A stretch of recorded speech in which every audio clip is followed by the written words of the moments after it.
Honours তৃতীয় বর্ষ ভৌত রসায়নের একটি গুরুত্বপূর্ণ কোশ্চেন হলো গিবস পরিশোষণ সমতাপীয় সমীকরণ প্রতিপাদন করো। এটা এসছে বিগত 19, 17, 14, 13 এবং 11 সালে। তাহলে সামনের দিনগুলোতে এটি খুবই একটা গুরুত্বপূর্ণ কোশ্চেন ধরেই নেওয়া যায়। আমি গত ভিডিওতে দেখেছিলাম কিভাবে গিবস পরিশোষণ সমতাপীয় সমীকরণটি ড্রাইভ করতে হবে, অর্থাৎ কিভাবে প্রতিপাদন করতে হবে সে সম্পর্কে অনেক বিশ্লেষণ আকারে একটা ভিডিও দিয়েছিলাম। তো আপনারা চাইলে সেখানে ডেসক্রিপশন বক্সে লিংক দেওয়া থাকবে, সেখান থেকে দেখে নিতে পারেন। আজকে আমি দেখাবো কিভাবে এই সমীকরণটি হ্যান্ড নোট আকারে, অর্থাৎ আপনারা পরীক্ষার খাতায় যেভাবে লিখলে ফুল মার্কসটা পাওয়া যায়, আমি সেইভাবে আপনাদেরকে নোট করে দেখাবো। তো শুরুতেই আসি এইটা সম্পর্কে কিছু পরিচয়। পৃষ্ঠতল টান এবং পৃষ্ঠতলে পরিশোষণের মধ্যে সম্পর্ক প্রতিষ্ঠার জন্য গিবস যে সমীকরণ প্রতিষ্ঠা করেন তাকে গিবস পরিশোষণ সমতাপরেখা বলে। তো আমরা বুঝতেই পারছি গিবস পরিশোষণ সমতাপরেখাটা মূলত পৃষ্ঠতল টান এবং পৃষ্ঠতলে পরিশোষণের ভিতরে সম্পর্ক প্রতিষ্ঠা করে। এটা এই সমীকরণটি যে প্রতিষ্ঠা করেন বিজ্ঞানী জে.ডব্লিউ. গিবস, এবং 1878 সালে তিনি এই সমীকরণটি প্রতিষ্ঠা করেন। ওকে, তো সমীকরণটা ডিটেলে আসা যাক। এখানে আমরা একটা বিকারের ভিতরে কিছু দ্রবণ রেখেছি এবং এটাকে দ্বি উপাদান বিশিষ্ট দ্রবণ ধরেছি। ওকে, এই বিকারের দ্রবণটাকে আমরা দ্বি উপাদান বিশিষ্ট ধরেছি। তো এই দ্বি উপাদান বিশিষ্ট দ্রবণের প্রথম উপাদানের মোল সংখ্যাকে n1, দ্বিতীয় উপাদানের মোল সংখ্যাকে n2। প্রথম উপাদানের রাসায়নিক বিভব μ1, দ্বিতীয় উপাদানের রাসায়নিক বিভব μ2 দিয়ে প্রকাশ করলাম। তাহলে এই যদি টোটাল উপাদানটার মোল সংখ্যা এবং রাসায়নিক বিভব হয়, তাহলে এটাকে যদি আমরা গিবস সমীকরণ দিয়ে প্রতিষ্ঠা করি বা গিবস সমীকরণ দিয়ে লিখি, তাহলে সমীকরণটি যা দাঁড়ায় সেটা হলো দ্বি উপাদান বিশিষ্ট সিস্টেমের ক্ষেত্রে গিবস মুক্ত শক্তি বা ফ্রি এনার্জি, এই সমীকরণটি জি equal to n1 μ1 plus n2 μ2। n1 তো প্রথম উপাদানের মোল সংখ্যা, μ1 হচ্ছে প্রথম উপাদানের রাসায়নিক বিভব, n2 প্রথম উপাদানের দ্বিতীয় উপাদানের মোল সংখ্যা, আর μ2 হলো দ্বিতীয় উপাদানের রাসায়নিক বিভব। এই সমীকরণটাকে আমরা 1 নম্বর হিসেবে ধরে নিলাম। তো এখন আমাদের যেটা লিখতে হবে সেটা হচ্ছে যে আমি সাইডে একটু লিখে রেখেছি, μ1 ও μ2 হচ্ছে দ্রবণের উপাদানদ্বয়ের রাসায়নিক বিভব, n1 ও n2 দ্রবণের উপাদানদ্বয়ের মোল সংখ্যা। তো আপনারা পরীক্ষার খাতায় সাইডে লিখতে পারেন কিংবা উপরে শুরুতে লিখতে পারেন, কোনো সমস্যা নাই।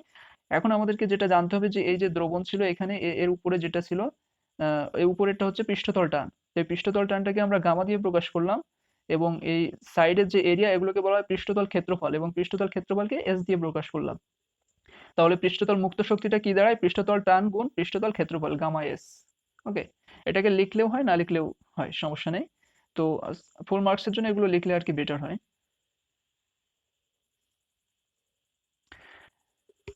এখন এখন আমরা পরিশোষণের দ্বারা মুক্ত শক্তির পরিবর্তন বের করার জন্য এই যে গিবস মুক্ত শক্তির সমীকরণ লিখেছিলাম জি equal to n1 μ1 plus n2 μ2, এর সাথে আমাদেরকে এই পৃষ্ঠতল মুক্ত শক্তি গামা এসটা যোগ করলে হয়ে যাবে পরিশোষণের দ্বারা মুক্ত শক্তির পরিবর্তন।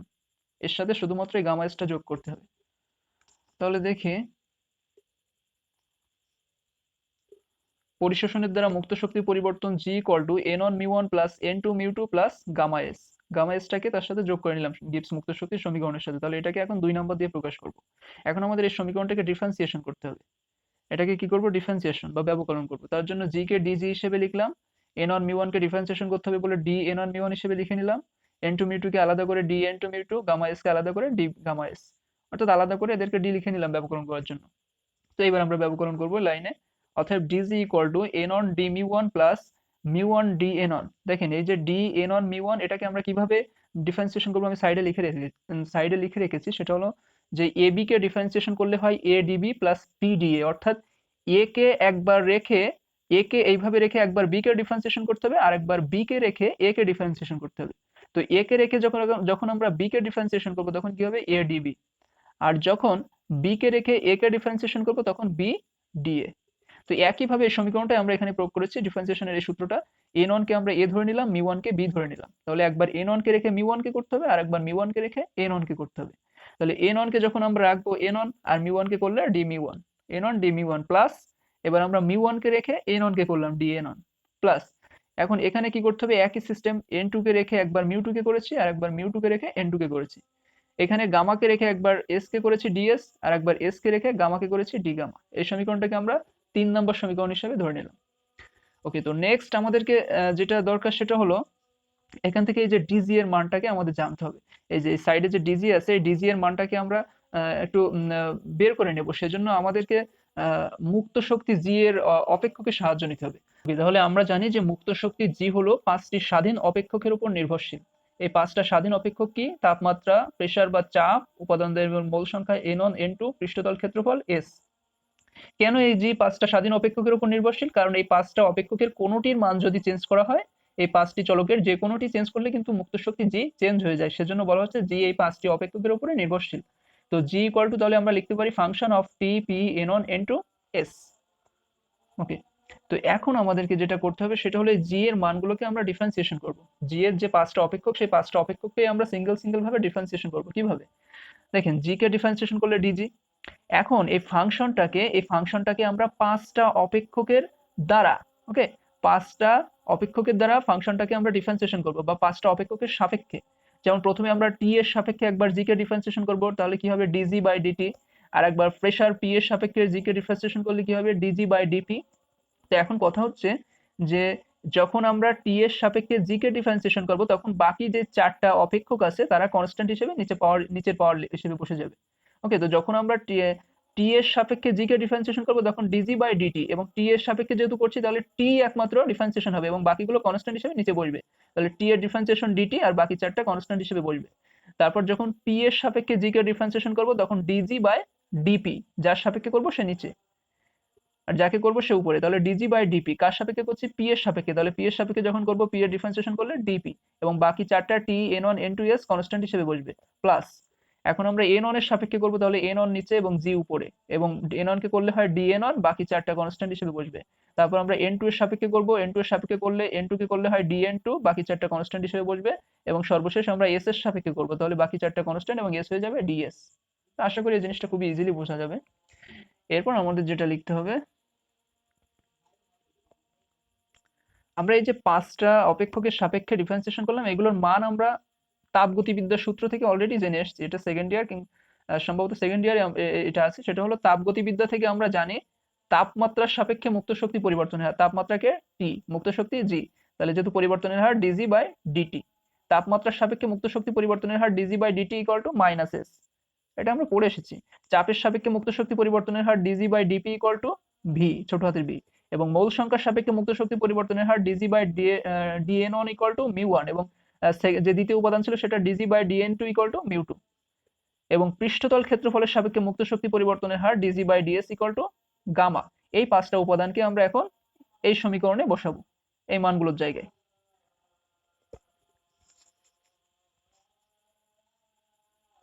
ওকে, তাহলে দেখেন এই মানটা কেমন আসে। অতএব ডিজি ইকুয়াল টু, সমীকরণে ছিল হচ্ছে ডিজি বাই ডিটি, আমি একটু দেখাই। এখানে ছিল কি ডিজি বাই ডিটি, তো ডিজি বাই ডিটি এর মান কি পেয়েছি আমরা? মাইনাস এস, তাহলে ওই জায়গায় মাইনাস এস কে বসাতে হবে, এবং সাইডে ছিল কি ডিটি, মাইনাস এস ডিটি। আর এগুলো তো সব কনস্ট্যান্ট হিসেবে, ওগুলো আউট হয়ে যাবে। এরপর ডিজি বাই ডিপি এর জায়গায় কি লিখতে হবে?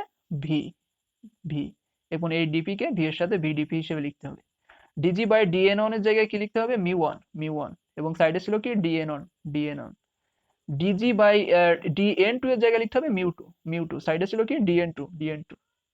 ডিজি বাই ডিএস এর জায়গায় লিখতে হবে গামা, গামা, সাইডে ছিল কি ডিএস, ডিএস। এটাকে আমরা 4 নম্বর সমীকরণ হিসেবে ধরে নিলাম। এখন এই সিস্টেমটা সবসময় স্থির তাপমাত্রা ও চাপে সংঘটিত হয়, তো আমরা ধরে নিতে পারি সিস্টেমটি স্থির তাপমাত্রা ও চাপে সংঘটিত হয়। যদি এই সিস্টেমটা স্থির তাপমাত্রা ও চাপে সংঘটিত হয়, স্থির চাপে, তাহলে কি হয়? স্থির তাপমাত্রায় যেহেতু সংঘটিত হচ্ছে, তাহলে ডিটি এর মান 0, অর্থাৎ তাপমাত্রাকে ডিফারেন্সিয়েশন করলে, যেহেতু স্থির তাপমাত্রা মানে তাপমাত্রা কনস্ট্যান্ট, আর কনস্ট্যান্টকে ডিফারেন্সিয়েশন করলে হয় 0, সেজন্য ডিটি ইকুয়াল টু 0। স্থির চাপ মানে চাপ কনস্ট্যান্ট, তাই চাপকে ডিফারেন্সিয়েশন করে ডিপি ইকুয়াল টু 0, কনস্ট্যান্টকে ডিফারেন্সিয়েশন করলে 0 আসে। তো এই ডিটি এবং ডিপি এর মানটা আমরা 4 নম্বর সমীকরণে বসাই, তাহলে কি হয়ে যাবে? এখানে ডিটি এর জায়গায় 0 হয়ে এটা ভ্যানিশ হয়ে যাবে, এখানে ডিপি এর জায়গায় 0 হয়ে এটাও ভ্যানিশ হয়ে যাবে, থাকবে এই তিনটা, mu one DN one plus mu two DN two plus gamma DS. এটাকে আমরা 5 নম্বর সমীকরণ হিসেবে ধরে নিলাম। তো আমাদের এখন যেটা করতে হবে সেটা হলো এই যে ডিজি এর মানটা আমরা পেলাম 5 নম্বরে, এটাকে আমরা 3 নম্বর সমীকরণে ডিজি এর জায়গায় বসাবো। 3 নম্বর সমীকরণে ডিজিটা কোথায়? এই যে আমি আগেই বলেছিলাম যে এখান থেকে ডিজি এর মানটা আমাদের বের করতে হবে। তো সেটা আমরা এই 5 নম্বর সমীকরণে এসে বের করলাম। তো 5 নম্বর সমীকরণে যে ডিজি পেয়েছি সেটাকে আমরা এই ডিজি এর জায়গায় বসিয়ে দিব। তাহলে আমরা কি লিখবো? 3 নম্বর ও 5 নম্বর হতে পাই। আর ডিজি এর জায়গায় 5 নম্বরের ডিজি এর মানগুলো বসে যাবে, আর ডান সাইডে যা ছিল সেগুলো বসবে ডান পাশে। তাহলে লক্ষ্য করেন এখানে লিখেছি 3 নম্বর ও 5 নম্বর হতে পাই। তো আমরা 5 নম্বরে যে ডিজি এর মানটা পেয়েছিলাম সেটাকে বাম সাইডে লিখলাম mu one DN one plus mu two DN two plus gamma DS, এবং 3 নম্বর সমীকরণে যে মানটা ছিল ডিজি এর সেটাকে আমরা ডান সাইডে লিখলাম N one D mu one plus mu one DN one plus N two D mu two plus mu two DN two plus gamma DS plus S D gamma. এখন আমরা কি করতে পারি, এখন হচ্ছে μ1 d1, বাম সাইডের μ1 dn1 এবং ডান সাইডের μ1 d1 কে আউট করে দিতে পারি। বাম সাইডের μ2 dn2 এবং ডান সাইডের μ2 dn2 আউট হয়ে যায়। বাম সাইডের গামা ডিএস, ডান সাইডের গামা ডিএস দুইটা আউট হয়ে যায়, কারণ এদেরকে যখন আমরা ওই সাইডে নিয়ে যাব তখন এরা মাইনাস হয়ে এর সাথে 0 হয়ে যাবে। ওকে, তাহলে আমাদের টোটাল সমীকরণটা দাঁড়ায় n1 dμ1 plus n2 dμ2 plus sd gamma equal to 0, কারণ বাম সাইডে যা উপাদান আছে সব কিন্তু 0 হয়ে যাচ্ছে, সেটাকে আমরা উল্টিয়ে একটু ডান সাইডে লিখে নিলাম 0 হিসেবে। এবং এখানে থাকে n1 dμ1 n2 dμ2 sd gamma, সেটাকে আমরা বাম সাইডে লিখলাম। এটাকে 6 নম্বর সমীকরণ হিসেবে ধরে নিলাম। এখন দেখেন, যদি সিস্টেমটি যদি দুইটা অংশে বিভাজিত হয়, সিস্টেম দুইটা অংশে বিভাজিত, একটা হচ্ছে সারফেস ফেস আর একটা হলো বাল্ক ফেস। সিস্টেম, এই যে সিস্টেম, এটা কিন্তু দুইটা অংশে বিভাজিত ছিল। এই আউটার বাউন্ডারি গুলোকে বলা হয় সারফেস ফেস এবং ইনার বাউন্ডারি গুলোকে বলা হয় বাল্ক ফেস। তো আমরা যেটা ধরলাম, সমীকরণটা প্রকাশ করলাম, ওটা তো সারফেস ফেস। 6 নম্বর সমীকরণটি তখনই প্রযোজ্য হবে যখন ওটি সারফেস ফেসে থাকবে।